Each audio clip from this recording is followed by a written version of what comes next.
Mabuhay mga katribu! Welcome back to my channel! Before we dive into our video, shout out sa lahat ng silent viewers, sa lahat ng OFWs, at sa lahat ng mga sumusuporta kay katribu. Thank you so much for all the love and support. To all the newbies in this channel, kindly give me at least 2 days before I can get back to you. And if you happen to pass by my channel, please consider subscribing and hit that notification bell so you won't miss my upcoming videos. So stay tuned and enjoy watching!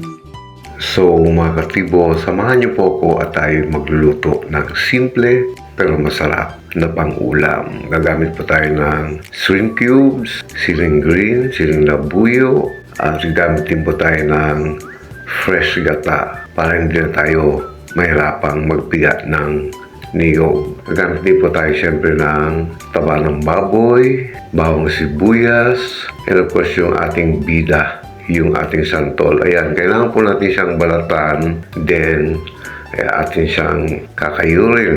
After makayul, lalagyan ng konting asin, then lalamasin at pipigain para ma-extract yung kanyang katas, para mabawasan yung kanyang asim.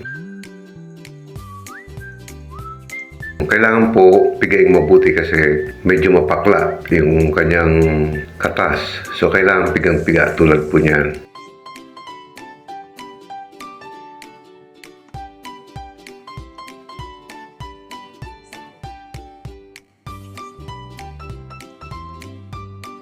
Ayan, so ready na yung ating santol, kaya taba naman ng baboy ang ating asikasuhin. Lagyan natin ng konting asin, konting paminta, then hahayaan natin siyang lumabas yung kanyang sariling mantika, at yun na rin ang ating gagamitin panggisa.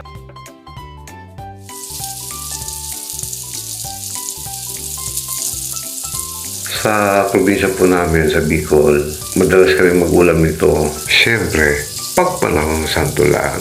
Pero pwede naman itong i-stack, binuburo ito. Pwede siyang magtagal. Kailangan na maayos yung pagkakaburo mo para hindi siya masira.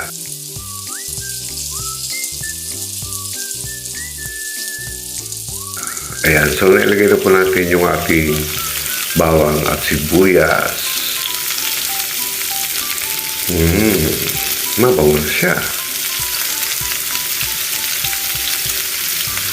Yan, after natin haluin ito pag okay na, siyempre maglalagay tayo ng ating gata.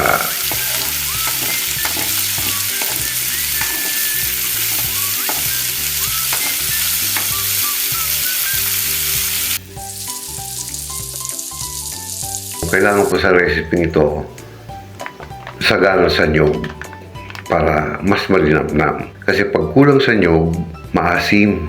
Masarap din, pero mas masarap siyempre pag maraming gata. Ayan, after kumulo yung ating nilagay na gata, nilagay na natin yung shrimp cubes at nilagay na natin yung ating kinayod na santol.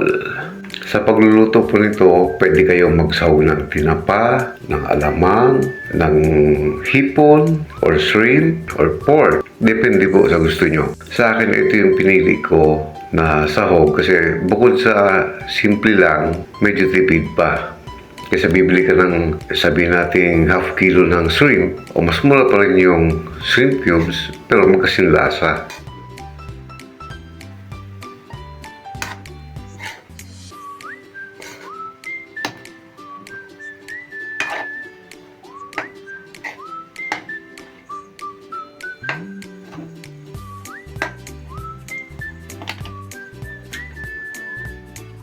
Naglagay na po ulit tayo ng ating cocoa milk. And syempre haluin po natin para hindi siya dumikit or masunog. Kailangan po mahinang apoy lang yung ating gagamitin. Low fire lang po para hindi siya masunog and ma-absorb na mabuti ng santol yung ating gata at yung mga timpla. Sa entire process po ng pagluto, low fire lang po yung gagamit natin. Ayan. At this point, lalagyan natin yung natitirang dalawang cocoa milk. at hahayaan natin siyang kumulo hanggang sa lumabas yung kanyang sariling mantika. Kailangan po palabasin talaga yung kanyang natural na mantika para hindi madaling mapanis.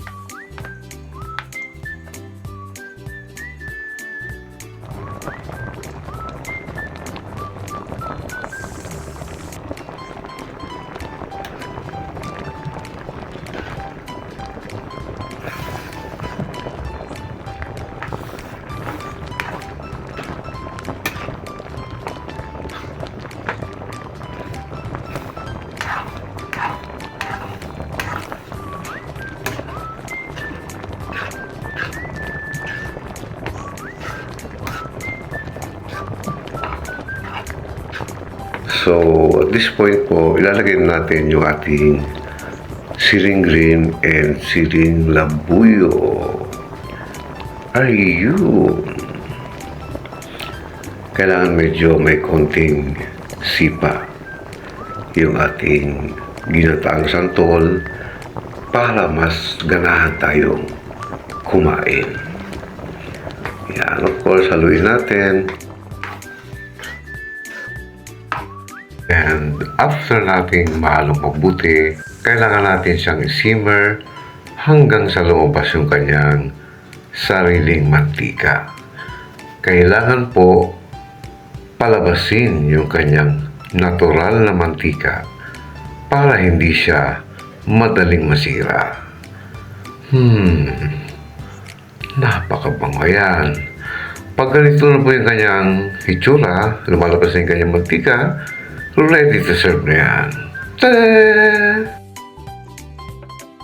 So, that's it for today mga katribo. Sana po ay nag-enjoy kayo sa panonood. By the way, shoutout sa aking mga ganda and very supportive channel members. Ayan po sila. Kindly visit their channels and please do support them. Thank you!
Kung hanggang dito lang tayo mga katribo, muli po ang aking taos-pusong pasalamat sa inyong muling pagsama sa akin ngayon at sa inyong patuloy na pagsuporta. Maraming salamat po. If you like this video, please like and share to your family and friends. Mag-iingat po tayong palagi sa ating pang-araw-araw na pakikipagsapalaran sa buhay para sa ating mga pamilya. God bless us all and see you on my next video. Woohoo!